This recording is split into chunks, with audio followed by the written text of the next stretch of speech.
Welcome to the final episode of this series, Regrets of Our Failed Marriage.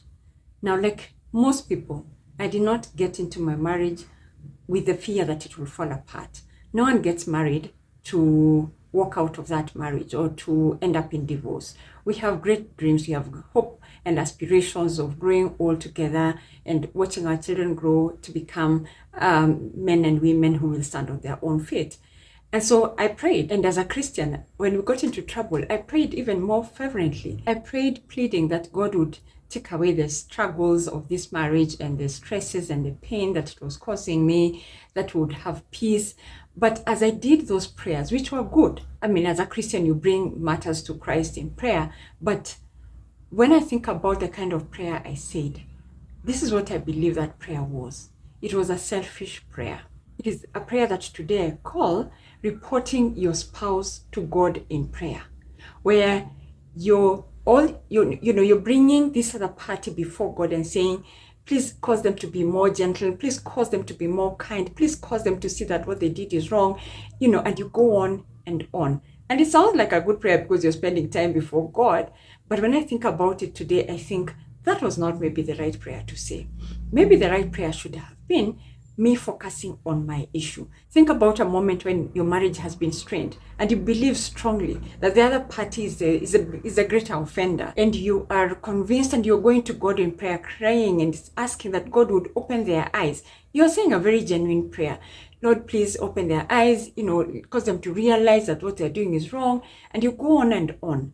But on the other hand, at that moment when you had the friction experience with your spouse, what was your behavior? What was your demeanor like? What did you say?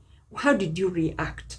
Even if at times maybe you held your peace and did not talk, but what was that body language? Yeah, did you what was that you did that you know very well that was not in obedience? If you think about it, you know very well it was not in obedience to God. It does not please God that you acted in that way. Now, though the other party may have been the aggressor, you have also not responded in a way that helps the situation. But then when I would come to pray about such, I was just using that as an example, when I would come to pray about a situation like that, then I would focus more on this person did, and then they did again, and look at what they said, and this is not very kind, But then on my part, what should I be praying for me? That God does what for me? That God does what kind of work in my life?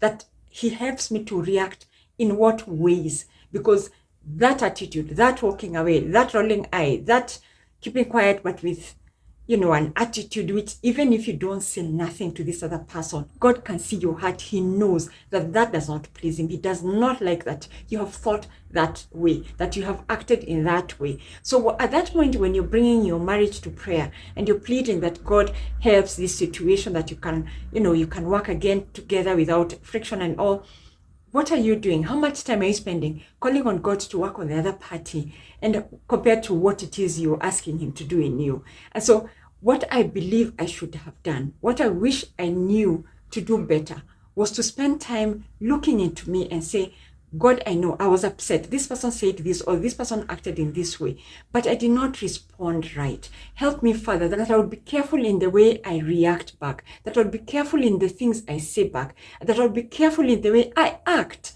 Because at times you're holding your peace, you're not speaking, because if you speak, you'll say the wrong thing. But you have processed something, and your body is failing you because it's reflecting those thoughts that are not very kind, that are not very gentle, that are not speaking of love. Had I known, maybe I would have spent more time on me, praying about me. The Lord, this unforgiveness, the Lord, this thing that allows me to just go on with hurt from previous years and previous months and previous weeks, so that every time we are facing a challenge, then all the emotions from the past hurt and the past offenses come back to life. And now they come in and breathe new rage, new levels of anger and disappointment into this situation that was maybe really removed from the past experiences.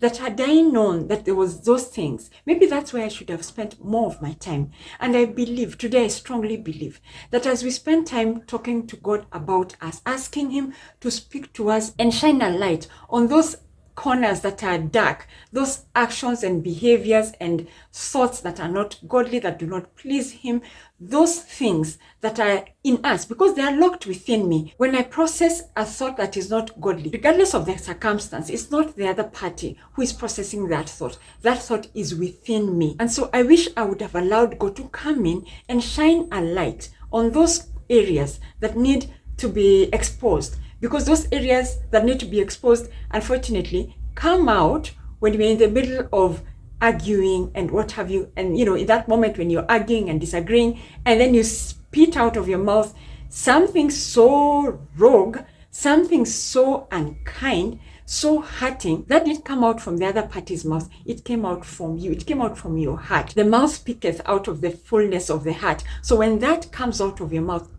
what exactly is in that heart? What exactly is in you? So that this other person is only used to prick and expose the hidden things that are in your heart. In every conflict, had I allowed God to shine a light in me, had I allowed God to work his way in me, so that I am humbled enough to be able to look into me and say, that wasn't right. I should not have answered that way. How different would things have been had I allowed God to look into me, to shine that light, to work with me, to work in me, had I allowed him to, smooth those edges, those rough edges. Today, when I think about the prayers I said, and I said prayers, and I cried, and I broke down, and I was defeated. But had I known that I have not allowed God to come in and shine a light, his holy light, into my life, to spot those areas that need correction, that need him to work on. Had I allowed that to happen, most likely that marriage would have been a little easier. So that now I'm not focusing on the other party. And God knows them. They will deal with them. But now the focus becomes me. I allow God to work in me, to change me, to shape me, to allow me to help me to look more like him every day. And then he would fight those other battles.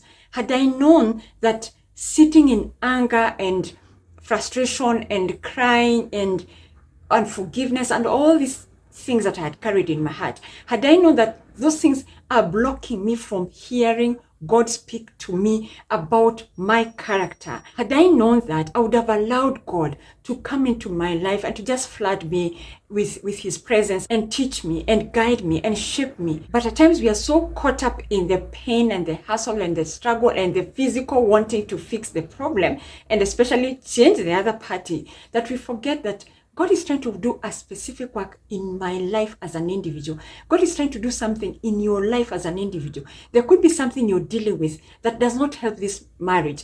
There could be anger on your part. There could be a don't care attitude. There could be just being rude and reckless or whatever.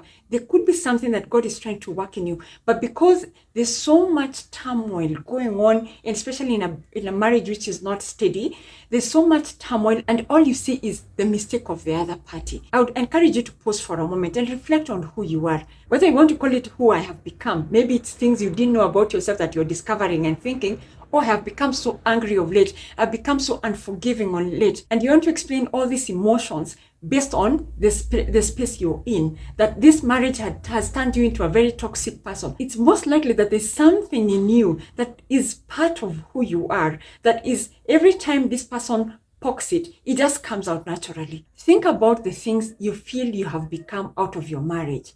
Think about the things that you don't like about you that you're seeing, and really question yourself as you seek God to find out whether, is it really that this is because of this other party? Or is it that I am full of this rage? I am full of anger. I am full of disregard and contempt and all these ugly things that don't come in to help in our marriage. Because the opposite is true. If you're loving and kind and patient and forgiving and all these things, then that is what will play out in your marriage. You will be kind. You will be patient even when they are crossing you. And that doesn't mean that you will not have a difficult moment. You will have your own challenges, but you will find that you're able to forgive a little more because you are a forgiving person. So think about the things that you don't like, those negative characteristics, those things that you're seeing coming out of you, and you're wondering, where did this come? I was never like this.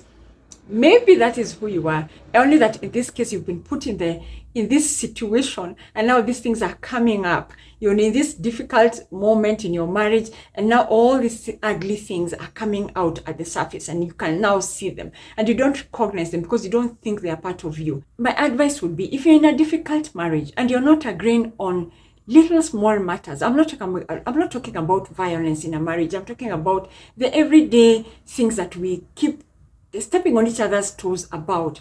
Stop for a moment and ask yourself, what is it that God wants to do or is doing in your life? Those challenges are opportunities for you to allow God to work that patience in you, to work that kindness in you, to work that gentleness in you. God is faithful. He will hear your prayers and He will work for the good of your marriage, starting with you. He will either equip you with the grace, He will either give you the wisdom, or He will just work on you so that you can handle this matter in a different way, and therefore not escalating your marital issues to levels of getting each other angry and just staying in that difficult and bad place. So trust in God and say the right prayers.